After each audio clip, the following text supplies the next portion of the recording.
Hello, my name is Mark, back again for another YouTube video. In this video I'm going to be making a workshop stool. I wanted a stool in here for quite a while, but haven't really got that much space, and when I'm not going to use it probably that often, and when I'm not sitting on it, it's just going to get in the way. So what I've come up with is this one, which when it's not in use, all just slides in under the bench. You can twist it around so it'll go to the left or to the right, so I can sit at the vice or the MFT table. So that's it.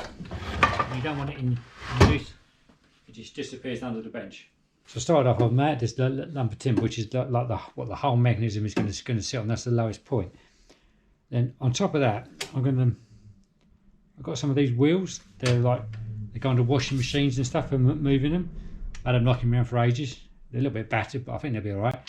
So I'm going to separate all these up, then mount them on top here, so that when I put the actual slide out piece on, it'll glide in and out nicely on the wheels. These things are supposed to carry like 400 or 500 kilos, so they should just about hold my weight.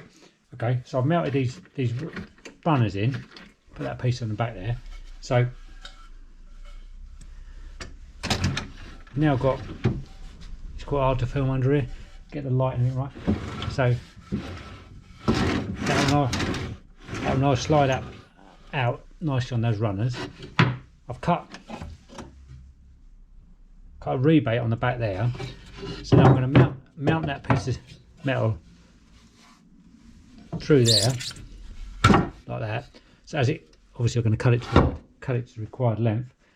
So as it comes out, as it slides out, it can't lift up when my weight goes on it. And I'll just put a piece of ply or something along that back there, just to enable, so it can't kick off the runners. So I'll get all that assembled, and then we can get out from under the bench and do the rest up on the top, so it's easier to see. Okay, the next stage is, so that's the piece from under the bench. So I want an arm on it that will swing sort of both ways. So you can go like that. So at the moment this only works in my head, but I think it's going to work. So what I'm going to do is modify this caster, take the wheel off. So I'm going to use the swinging mechanism on that and the brake, so I can swing it into position, whatever position I want, and lock it off. Because I could just put a pin through and it would swing, but I don't really want to do that, because then every time I move on the stool, if I'm working on something device, I'll be like moving around all the time, and it's going to be horrible. I don't want to do that. So I want to better get myself into whatever position I want, and then lock the stool off. So, but I've never actually tried it, but I've looked at the caster and I think I can make it work. So I'm going to have to cut it around and mess around with it a little bit. So I'll do all that, and then I'll come back and show you, well, if it's worked. Well, if you don't see if it doesn't work, this bit probably won't be in the video anyway, but I'm reasonably confident it'll work. The caster's supposed to take 125 kilos. I don't weigh quite that, and I know I'm using it in the slightly because I'm going to cantilever it out, so it's probably not what it's designed for, but it looks pretty strong, so I'm reasonably confident it'll be all right. So I removed the wheel off the caster, and I've drilled another hole, so I've got two holes. There's the wheel on the other hole, so that I'll shape the end of the runner that comes out, so that now fits over the top of it, and the brake will then snap on and lock. So I'm going to bolt those two on there. I can then mount this, then spins, and the brake will lock it in any position I want. So then I can then mount the cross piece off of here. So got it. Comes out now, and the seat will spin round in both directions. It's mounted on there, and it will lock off wherever I want it. So now, obviously, to stop it, take the flex out of it, a little bit of flex in it, I'm going to have a leg that drops down with it, which is just what I'm working on now.